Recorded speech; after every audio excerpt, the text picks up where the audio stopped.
two circles. This is a circle, and this is a circle. Right. One of them represents the needs in Manatee County, and the other one represents the resources. Which one do you think is which?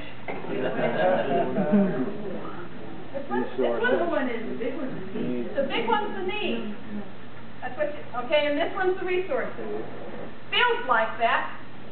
If somebody asked my church that, you know what, we'd say the same thing. But the truth of the matter is, this is the resource. You know why? Because we forget that in that resources, first church and second church and third church and fourth church, there's only one church in Manatee County, but there are 273 expressions of that church in Manatee County. Now, there are some other churches in Manatee County, but their Jesus is not our Jesus.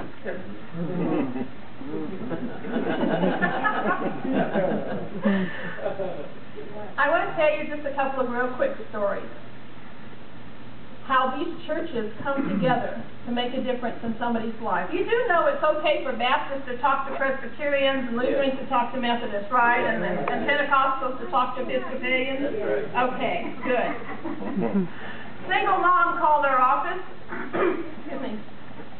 She needed $325 for her rent because her daughter got sick and she used the money at the emergency room. We understand that, don't we? We knew that she would be okay because of our application for the following month, but we knew she needed $325.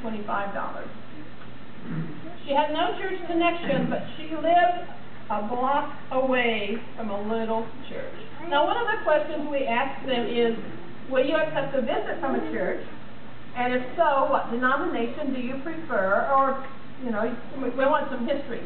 If somebody's Pentecostal, we're not referring them to Christ Episcopal because they'll never go through the door. So she said, I remember my grandmother used to take me to a little Baptist church when I was a child, and I said, God, love those grandmothers. Yeah. So we called this little Baptist church that was just around the corner from her house. They only had $25 in their benevolence fund, but they would go to visit. And we said, if you would just take that $25 and send it to the landlord. Now we needed to find $300 more. I will tell you that Kirkwood Presbyterian paid $100, Christ United Methodist paid $100, and Christ Episcopal paid $100. They didn't even need credit. They were just supporting another church that was making a difference in that young lady's life. And she is now a very intricate part of that church. Praise the Lord. And that's our goal. Yeah. Do they all happen like that? No. And again, I tell you, we don't know what comes through our office. I remember an elderly lady. She was a widow, and I think she was in her late 70s, and she had an ear tree fall down in her front yard. You know what an ear tree is? A big, huge, trashy tree, uprooted somehow with the wind or the weather. Had blocked her front door for 2 weeks. The only way in and out for her was through her back door. Somebody gave her our phone number. She had no church, no community, no family, no money. But she called it our office. We thought, wow, what an opportunity. She was just down the road from a very large-sized church. And if God would have it, when we called the church, who answers but the youth pastor? And we said, wow, we have a ministry opportunity for you and your kids. No, we can't do that. They're trying to raise money for a missions trip, and they're doing bake sales and car washes. And I said, you know what? You got a missions trip in your own backyard. So just kept pushing the button until he finally caved in and said, okay, we'll see what we can do. A month and a half later, I saw that youth pastor at a function, and he comes up to me, and he makes a big deal. And he says, you know, we took that Saturday, and it took us all day. My kids took all day to cut up that tree, to bundle it, to bag it, to rake it. And then he looked me straight in the eyes and he said, but my kids had church. My kids had church that day because that little lady was bringing out lemonade and cookies. And those kids made a difference in her life. Yeah.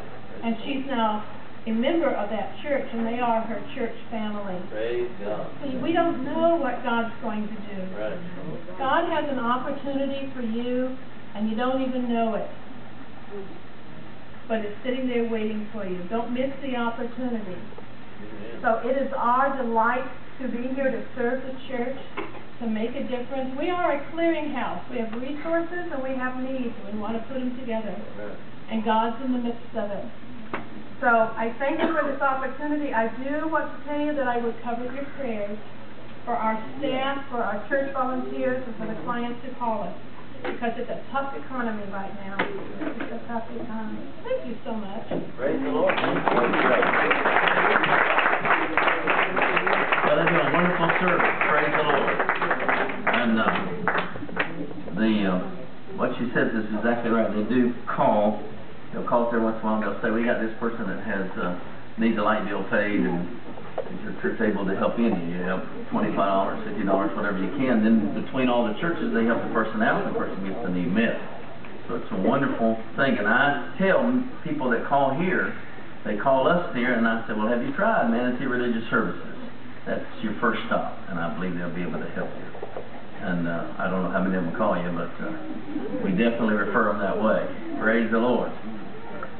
We want to welcome Pastor Fabian and his choir. Now, I don't know exactly what all they're going to do, but I think they'll probably shake it up a little bit with some music. Praise the Lord. Amen. We're ready for it. So, where's Pastor?